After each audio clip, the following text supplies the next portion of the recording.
Hello, Dr. Amin Jha, Professor Sant Haridas College of Higher Education. Once again, I have come with the subject Project Planning and Evolution, BBA 302.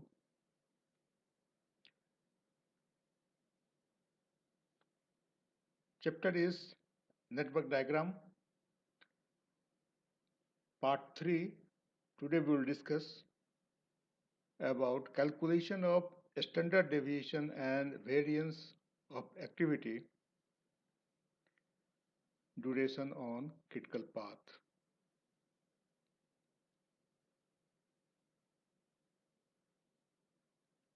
In second part, we had discussed this diagram. In this network diagram, there are A, B, C, D, E, F activities, means 6 activities. It can also be denoted as 1, 2, 1, 3, 2, 4, 3, 4, 2, 5, and 4, 5. All these activities are separately assigned 3 estimated times within which it is expected to complete the work under different regions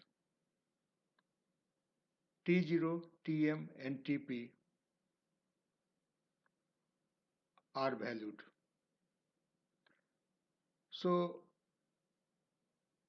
we won't discuss further because in earlier part 2 we had discussed all these things. But yes, it is to be reminded that on the basis of 3 value assigned, time expected, that is T is calculated by averaging all these 3 times activity wise. So Te is equal to To plus 4Tm plus Tp whole divided by 6. On the basis of it, all the 6 activities have been calculated out, 6 different time expected. These time expected are important for each and every activities. Now we can display it like this also without mentioning A, B, C, D, E, F, only activity and total time expected. Now this point is important, that how we can calculate standard deviation and variance of activity duration on critical path. We have seen that this time expected is calculated on the basis of averaging of 3 timings: time optimistic, time most likely, and time pessimistic. Means there are variations in the timing on the basis of different regions. So what is this variation? What is the deviation from the mid? That this deviation is to be calculated in the form of standard deviation and variance of activities duration on critical path. But what is critical path? There are many paths in this diagram. To start from beginning, to come end, to start from first event 1 to culminate at the last event 5, there are many paths. 1, 2, 5, 1, 2, 4, 5, 1, 3, 4, 5. 3 paths. Though there are separate methods to calculate critical path, but roughly we can see that 125 is the longest path, consuming longest time. Why we discuss so? Because critical path is defined as the critical path is the longest path of the network diagram. On this basis, 1 to 5, that is 13 plus 15 is equal to 28, is the longest amongst all the three paths available from starting event 1 to culminating event 5. Here in details. In the network diagram on the fifth slide, just now what we referred to, path 1 to 5 is the critical path consisting of two activities 1, 2 and 2, 5 and total duration 28, that is summation of 13 and 15, which is the longest amongst all paths.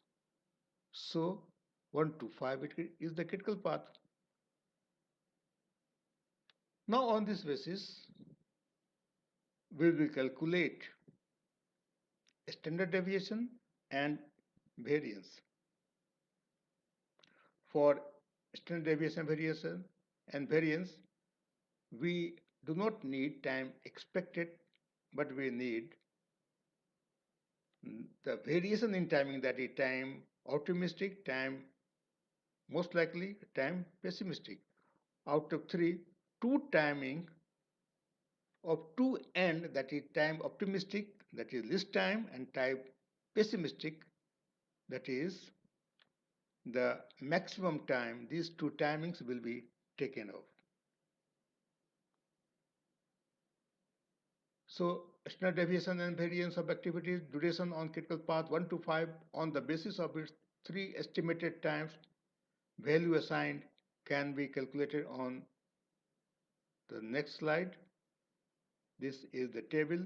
Activity 1, 2 and 2, 5 separately, TP, TO 21, 9 of 1, 2 activity, 24, 10 of 2, 5 activities. On the basis of it, we calculate delta, that is standard deviation, is equal to TP minus TO divided by 6. Why 6? Because the formula to calculate averaging of this timing is T0 plus 4Tm plus Te whole divided by 6. We had discussed details in the part 2 in the reason behind why 6 is taken, because of probability of the maximum happening of the most likely. So delta is equal to Tp minus Tu divided by 6. So for 1, 2, delta will be 2, and for 2, 5 activity, delta will be 2.33. Now we know variance is equal to delta square. So variance of activity 1, 2 is 4, and variance of activity 2, 5 is 5.43. As we calculated the variance of the activities separately on the critical path, so what will be the variance on the critical path in totality, not on the individual activity? So variance, that is delta square of critical path duration, is equal to sum of variance of activity duration of critical path is equal to 4.4 plus 5.43 is equal to 9.43. Hence, standard deviation delta of critical path duration is equal to sum of variance of activity duration of critical path whole square root is equal to 9.43, square root is equal to 3.07.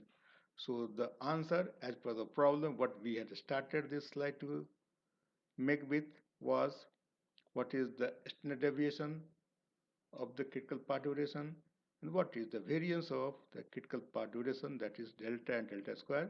So delta is equal to 3.07 and delta square is equal to 9.43. Now in next slide, in next part rather, we will discuss other problems coming on the way and can be sorted out with the help of this delta and delta square. Thank you.